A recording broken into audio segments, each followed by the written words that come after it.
ubuhanga bw'abakinnyi ndetse n'inararibonye mu kazi umutoza wa Rayon Sport Haringingo Francis. Ibi ngibi nibyo bintu bya mbere biri gutuma Rayon Sport ikomeza kugenda ihabura amakipe. Niyo mpamvu biri gutuma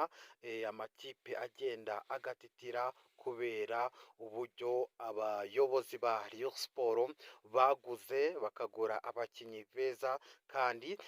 bazi icyo gukora ndetse bagasinyisha n'umutoza Haringingo Francis, nawe umutoza rwose ufite umugisha mu kipe ya Rayon Sport. Ubuhanga rero bw'abakinnyi ba Rayon Sport ni ubuhanga budasanzwe, dore ko ubu ngubu muri ruhago nyarwanda abantu bose bari kubona abakinnyi ba Rayon Sport ari bo bari hejuru bitewe n'uburyo bari kwitwara umunsi ku munsi. Ni ibintu biri kugenda bitungurana isaha ku yindi, aho perezida wa Rayon Sport Murenzi Abdulahi yabajijwe uburyo ari kubonamo Rayon Sport ayoboye ndetse abereye umuyobozi mu magambo y'ibyishimo ndetse n'iminezaneza byamuranze ubwo yasubizaga iki kibazo. Rwose ni ibintu byari byiza, ni ibintu bitangaje kubona perezida wa Rayon Sport ubwe aseka bitewe n'uburyo ari kubona ko ikipe ye imeze neza ndetse ari proud y'ikipe ye. Ndetse kandi turaza no kugenda twinjira mu myitozo Rayon Sport iri kugenda ikora. Ese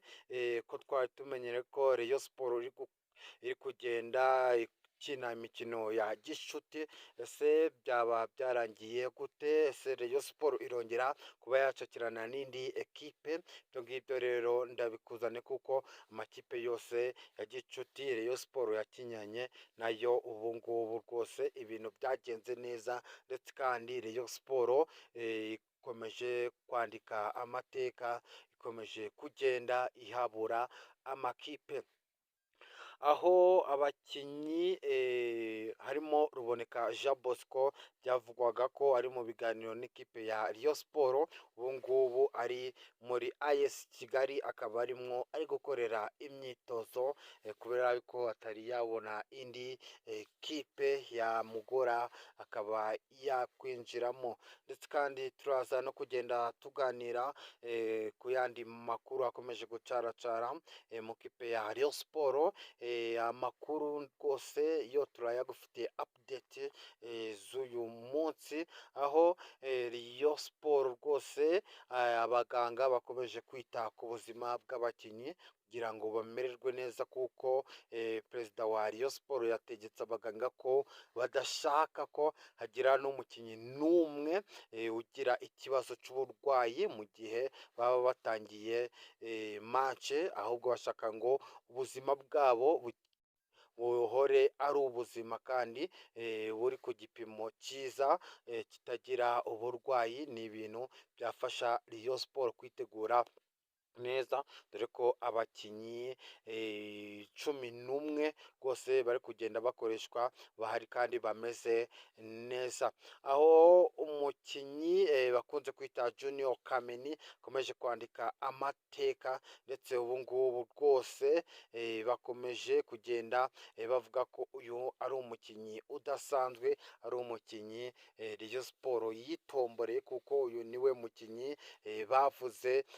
ukomeje kugenda atitiza umukeba ku buryo amakipe yose ari kugenda abona uburyo uyu musore arimo atambuka akaraga ikirenge cye kabisa cinjiza mu igitego. Turaza kandi no kwinjira mu tuntu n'utundi mu kipe ya Rayon Sport, ndetse twinjire no mu bafana muri rusange ibikomeje kugenda bivugwamo. Ni Rayon 50 ikomeje kukugezaho amakuru yizewe kandi azira ibihuha. Wibuka gukora subscribe ndetse kandi ukibuka no gukora kunzogera like ndetse na share, ubundi tugakomeza tukubaka umurongo mugari ukugezaho amakuru yizewe mu kipe ya Rayon Sport. Ikipe ya Rayon Sport ubuhanga bw'abakinnyi ndetse n'ubunararibonye bw'umutoza umutoza Haringingo Francis ukomeje kugenda butitiza amakipe ndetse aho bigeze amakipe menshi yakinanye na Rayon Sport muri Sekafa Kagame Cup ndetse n'andi bakinnye imikino ya gicuti nk'ikipe ya Matara United bakomeje kugenda bibaza ese uyu mutoza yigiye hehe imitoreze, kuko uko ari gutoza iyi kipe ya Rayon Sport ni ibintu bidasanzwe, ni ibintu ubona ko n'ikipe yaturutsemo atigeze akora, ndetse ni ibintu uri kubona ko ari ibintu biri mu maraso ye, kuko ibintu akora ni ibintu biba biteguwe, ni ibintu biri guhabwa agaciro kugeza na n'ubu ngubu bakomeje kugenda bareba uko uyu mutoza ari gutoza abakinnyi be, kuko amakipe urabizi ko aba afite abantu baba bakwiye kumenya amakuru, ikipe nabo bakomeje kugenda bibaza uko ibintu birimo kugenda bitewe n'uburyo uyu mutoza hari ingingo ari kugenda atoza abakinnyi. Rero nabo Rayon Sport abakinnyi yaguze uyu mwaka rwose ni abakinnyi beza, ni abakinnyi bari ku rwego rwiza kandi rushimishije, bitewe n'uburyo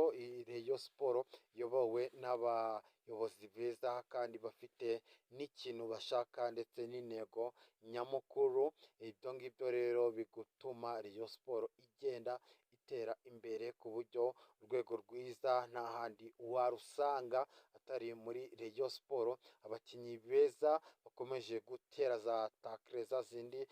z'umuriro kabisa, nta handi